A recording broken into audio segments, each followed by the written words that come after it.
Okay, today is February the 1st, 2017, and right now at 9 a.m. in the foothills of Los Angeles, we have a temperature of 56 degrees.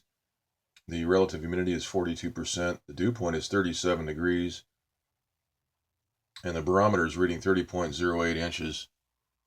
And we see this former storm system. This is now a gale force system with 991 millibar pressure. This is now moving to the northeast. And it's iffy if we will, in the Southern California area, get any rain out of this. If we look at the Doppler map right now, we can see that there is some rain offshore. This is being chopped up by a transmitter in the Bay Area. We can zoom in on that. We can see the pattern here. This is all originating from a transmitter up in the Bay Area someplace.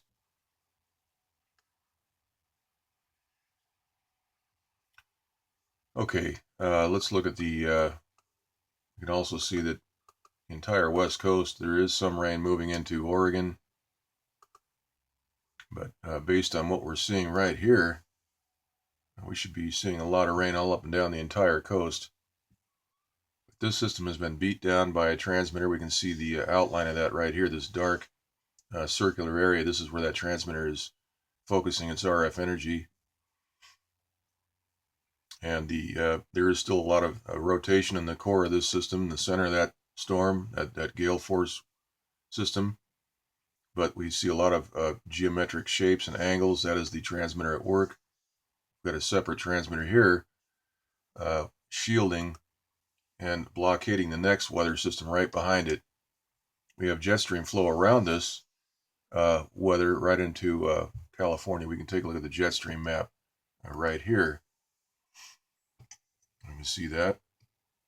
So we have ideal conditions for rain, but the weather controllers have decided to minimize the rain from this system, and so LA, Los Angeles may get a quarter inch at most. That's what we were told.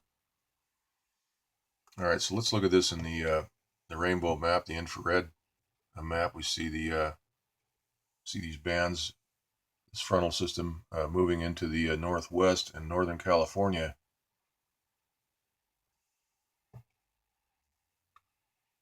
And on the western U.S. map, we see the water vapor map here once again. This is see a lot of those angles. I have a right angle right here in the center.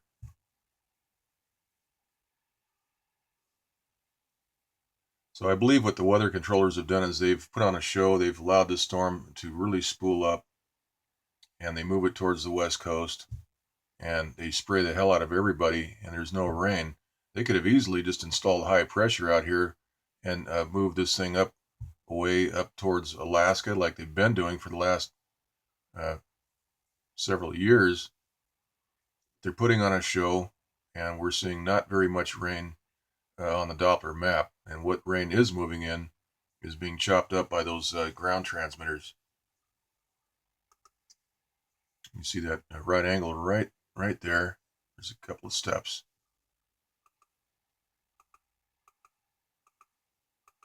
Look at this. You have a series of steps.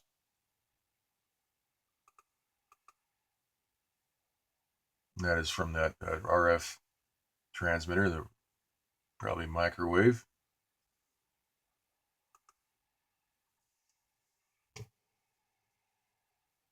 Out here in the West Pacific, we see there's another storm here. This is going to be moving out to the northeast. We've got high pressure right down here over the Southern California area once again. Now here's the swell report. We have 24-foot seas out here in the center of that system right off of Oregon. And down off of California, we have 20 foot, 21 feet high seas out here. Okay, we saw the jet stream. Let's take a look at the pressure maps. We have, this is the sea level pressure. We have a surface low right here. This is that former storm system, now a gale.